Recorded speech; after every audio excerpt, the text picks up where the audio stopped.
Hello folks, I'm Dean with Dean's Woodworking. Welcome to the shop. Y'all come on in and make yourself comfortable. Today we're going to try to answer that question that I get so many times about how to keep green wood from cracking. Primarily what I'm going to talk about today is smalls, but we'll actually get into a little bit of bowls and such as well. So let's go ahead and get started. What you see here on this table is a representation of some of the objects that I have turned recently from green wood. Now this piece of oak here, it was not 100% green.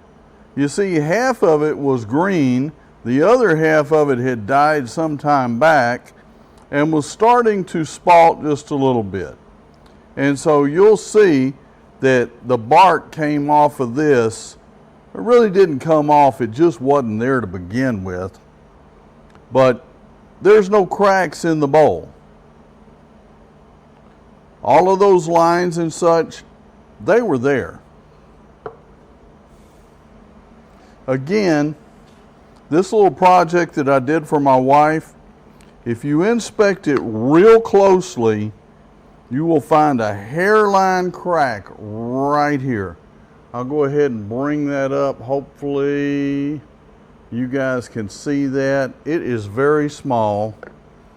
And honestly, that happened today after I brought it out here in the shop and left it all day in 100-degree temperature. So again, I think we get a pass on that one. This one's the same way. Again, we've got a hairline crack, and again, that happened today out here in the 100-degree heat. This one, no cracking anywhere. This one, no cracking anywhere, and this one's out of cherry, guys. Let me just go over this. This is oak. These two are pecan. This is cherry. If you know anything about cherry, when it's turned green, it's just dying to crack. And then this one is out of pecan. Again, absolutely no cracking in this. So how in the world did we manage to turn all of these projects and not just have them split everywhere? Let me show you something. These are some of the pieces of wood that were taken off of some of these projects. I think this particular one here was the bird's head, and you can see how it split. This one I don't really remember exactly what that one's off of, but again, big old split in it right here. I'm not sure exactly what this one was, but you can see the split there. And this is a piece of that cherry that we turned the ornament out of, and you see how bad it split. So now that we know that this is not some kind of special wood, that it will split, how did we keep these from cracking and splitting? Well, let's take a look at this log right here. Well, a good sized limb. This is pecan. It came in right off the tree green, and it's been laying in this 100-degree shop for well, several weeks now.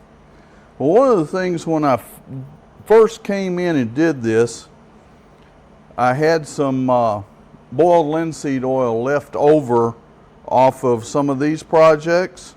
So I just went ahead and just covered the end of this to see how well it would do on a log. You may be asking yourself, well, why did you use boiled linseed oil on a log? I've never heard of that before. No, I haven't either. The reason I used that is because that's what I was using on these projects, and I was thinking about making this video even back then because I get so many questions. Quite a few on the comments, but a massive amount more. People just sending me messages Maybe they don't want other people to know that they don't know. But, you know, we're all learning. So if you've got a question, and I don't mind it if you message me or email me, but if you've got a question, put it in the comments so everybody can see it and everybody can benefit from it. This is the same material that this was made from. Now, what did I do to these?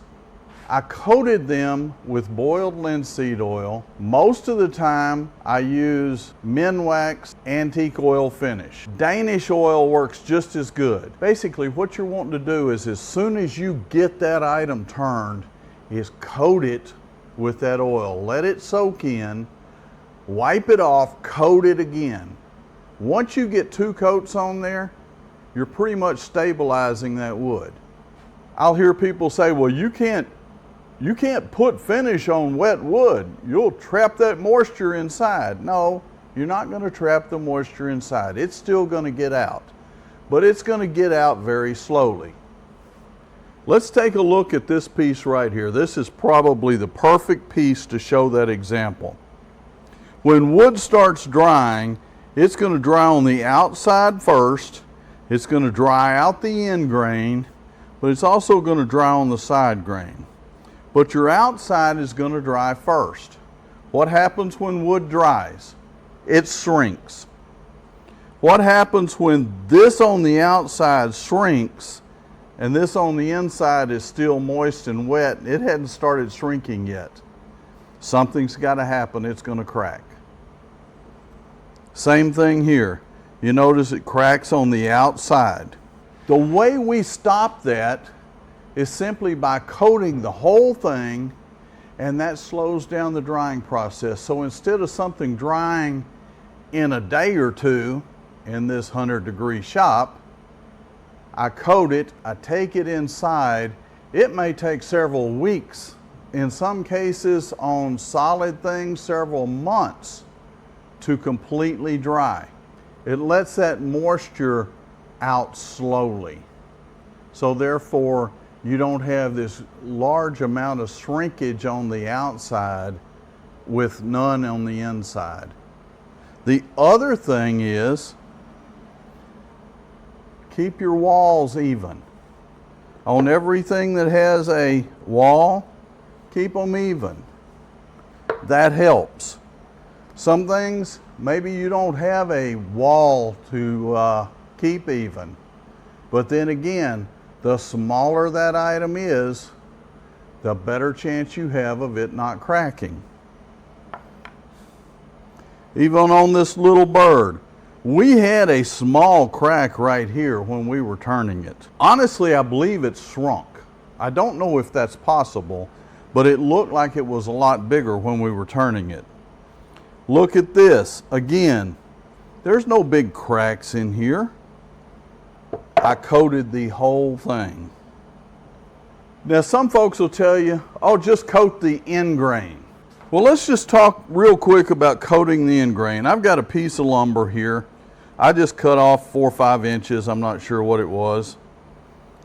Did not measure it. But we can all agree that this is end grain. I think we can all agree that this is side grain. However, look what happens when you round it over. If this was a complete circle, it would be end grain from right here all the way around. If it was a circle and we picked up over here, it would be, what am I saying? Basically, on a bowl, you don't have any side grain. We talk about it, but the grain's running this way. You've got end grain right here. You've got end grain going all the way around to here. You pick up end grain again right here. So basically, if I put my thumb on either side of that, that's the side grain where my thumb's at. So I see people and they're putting a coating on their bowls to keep them from cracking. And they're doing this little area right here. Okay, well, yeah, that's end grain, obviously. But so is this over here. Then they wonder why they get a 90% success rate instead of a 99 or 100. Folks, I can tell you over the years I've coated bowls with a little bit of everything. There's commercially available products that I am not going to name here because I am not endorsing any of them. I started out, I would rough turn my bowls, take a cardboard box, throw them in the cardboard box with shavings, and basically put a layer of shavings, a layer of bowls, a layer of shavings, a layer of bowls until I filled up the box, take it to my storage facility, and set it on a shelf. 6 months, a year later, I'd go take them out, and I know somebody's going to be out there, oh, well, if you did that, you got nasty mold all over them. Well, some of them had a little bit of mold on them, but guess what? After 6 months, they were bone dry. So was the mold. Therefore, from my understanding of mold, it was pretty much dead. I wear respirators when I'm turning dry wood anyway. I can't remember pulling a bowl out of one of those cardboard boxes that was cracked. Not one. I'm not saying it didn't happen. I'm just saying I have no recollection, and when I talked to my wife, she couldn't remember me ever pulling one out of a cardboard box that was cracked. This is a classic example of one of those. It was put in February the 21st or February the 2nd of 2019. I got it out a few months ago simply because, well, I just hadn't got to those boxes, and I had a ton of these hackberry bowls that were roughed out. The other thing I have used with great success is mixing PBA glue, 50% glue, 50% water. I use the cheap stuff. I will mention a name brand here. Elmer's white glue. Pick up a gallon at Home Depot. It will last you forever. You break it down, 50% water, 50% glue. Mix up, a batch, a pint, a quart, whatever you think you're going to use. Leave the rest in the bottle, and when you run out of that, mix up some more. It has worked fantastic. And somewhere in this shop, which I can't find right now because it's still a mess, is a 24-inch bowl. It was turned on the outboard end of this one-way over here, left about 2 inches thick. 10% rule, some of you might have heard of it. Leave the walls about 10% of the overall size of the bowl. Well, I did that. I'm thinking there is no way this bowl is not going to crack and split. But remember, I didn't just paint a little dab on the side. I painted the entire thing inside and out. Does it take a little longer to dry like that? Oh yeah. Is it really, really dry at this point? Oh yeah, it is. Once I get this big monster hooked back up to power, we'll turn it and I'll do a video on it and let you guys see it, because I think it's going to be a gorgeous bowl. Now, why do I share all of this information? Basically, I started this channel to entertain folks, educate folks, and motivate you to get back out in your shop. If I can provide this information on green wood and help to make some of you more comfortable with just grabbing a limb off of a tree and turning it, I'm going to save you some money because you're not going down and buying expensive hardwoods, and hopefully make you a little more motivated to get out in your shop, since again, you don't have to go down to the wood store and pay a bunch of money for expensive hardwood. I truly hope this has helped. Please feel free to go down in the comments, comment on what you use to keep your green wood projects from cracking. Let's share with one another. Anytime we share information, we all get just a little bit smarter. Thank you for watching. Stay safe, stay healthy, and happy turning.